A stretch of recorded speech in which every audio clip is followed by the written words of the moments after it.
What's good with YouTube? You already know, Big Flocka with ACP, a convict's perspective. You already know what time it is, man. I hope you guys are having a positive day. But before we get to this content, please hit that like, subscribe, comment. Do all those things that help support this channel and hit that bell notification for future fire content. The wait is over. The results of this Aryan Brotherhood Rico case that started back in 2019 has came to a closure, with many of the defendants being found guilty of basically every charge that was filed against them. I know the top three people that were the main culprits that the feds had focused their attention on: Ronald Yandel, Danny Troxel, and William Sylvester were found guilty of every count that was charged against them. This ranged in murder cases, the murder of Yogi Pinell, the drug trafficking, the outside resources they had as far as establishing, a network of transporting drugs out of the state into facilities. Man, they were doing a whole lot. This case had so many different components of it, right, that I was kind of wondering how it was all going to be glued together.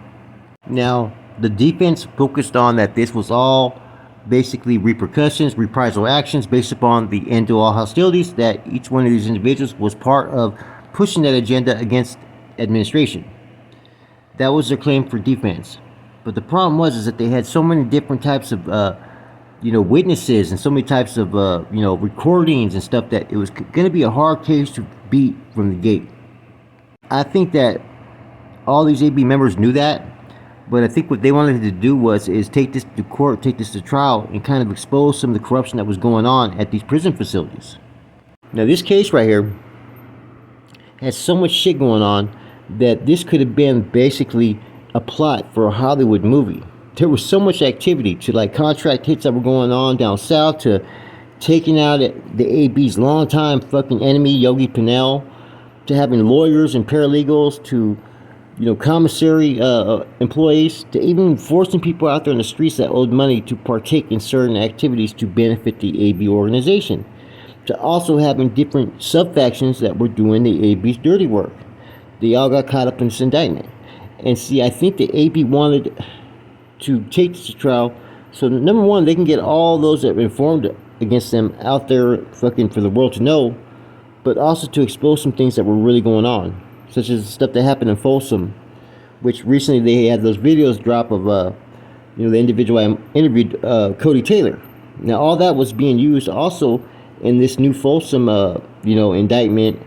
Again, well, the members that were in New Folsom that got indicted on this indictment, this place focused mainly on the streets, New Folsom, Salinas Valley, High Desert, and I think maybe a couple other prisons, but it mainly focused on their top. And it all started when they bought some cell phones that they believed that were from free staff, but that free staff went and told IGI, who went and placed basically chips in these phones so they could record all their conversations. That's how the AB got caught on this case. Now, did the AB at least achieve its goal of exposing a lot of stuff that was going on in the Department of Corrections? That's a hard one. I think they exposed themselves more than anything. Okay, but I think that they were hoping that that was the agenda that would come of this. And the truth of it is, if you really have been watching the news media outlets the last 2 years, 3 years, they hardly ever mention the Aryan Brotherhood or the indictment. You'd have to really do a little bit of research and deep investigation to find out what was going on in regards to these cases. You had a couple journalists that would drop articles here and there, but for the most part, there was some type of reasons why the feds wanted this case to be kept under wraps, and social media complied. Now, there is some conflict that's been going on in the AB during this trial. You had Yandel and Troxel call each other snitches, and even their attorneys went as far as calling each other snitches. I guess they're going to have to wait till they get to the feds to figure out how that's going to play out. Now, the AB is going into the feds. They're diving into uncharted waters for themselves, right?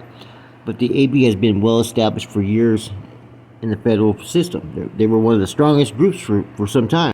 And see, the AB is a group that has two separate type of factions. They had the California faction, and they also had the federal faction, and they were able to do what they did without overlapping or without disturbing each other. Now these individuals are going to have to go in there, they're going to have to follow the rank and file within the establishment of the AB and the feds. I don't anticipate there'll be any type of internal conflict or any issues, but I do think that there's going to be issues between Yandel and basically Troxel when they hit the federal system that the federal leadership is going to have to deal with and make a decision about. Those are big words to be calling each other snitches, so that I think is going to be the next time that we're going to see or witness or hear about. This indictment alone was a major blow for the California faction of the AB because it leaves behind a level of leadership that's really untested. It's going to be interesting to see what's going to happen next. Kind of like what's going on with the NF. Most of it's, upper echelon or those that have a career behind the walls have all been indicted and taken to the feds. Very few with a long time type of career or years as a member are left in the system currently. The same could be said of the AB.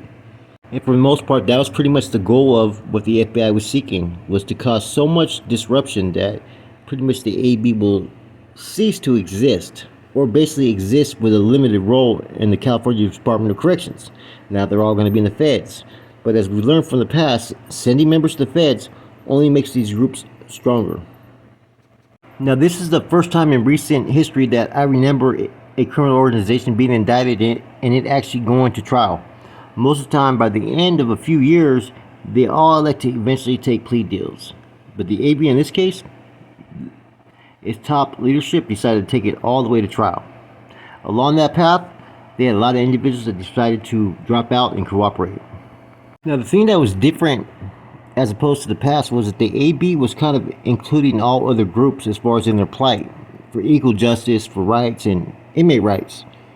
They were almost like pushing the same agenda that the BGF used to push in the 70s and 80s, but in recent times. It was kind of a trip because they were no longer showing any type of racial intentions or racial commands or control over other groups.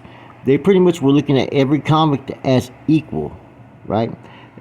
On equal footing, and there was no longer a level of disrespecting someone just because they're not part of the same group or they were traditional enemies. These individuals right here were the ones that kind of opened the doors for change with the AB and other groups having better relationships with. Will that have consequences in the feds? I don't think so. I think they're going to fall and foul and do what's expected, whether they're in the state or feds, and continue with their agenda, which is criminal activities, organized crimes.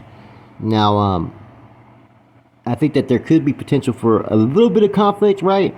But I think eventually it's going to meet its way out, and eventually you're going to see individuals that are going to continue to push the AB cause, basically.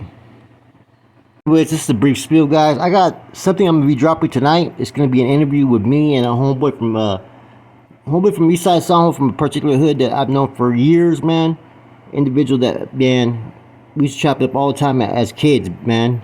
And it's going to be a good one. We're going to talk about his hood and my hood and our interactions back in the 90s, right? So stay tuned for that one, guys. With that said, it's your boy Flacco, Convict's Perspective. I'm gone.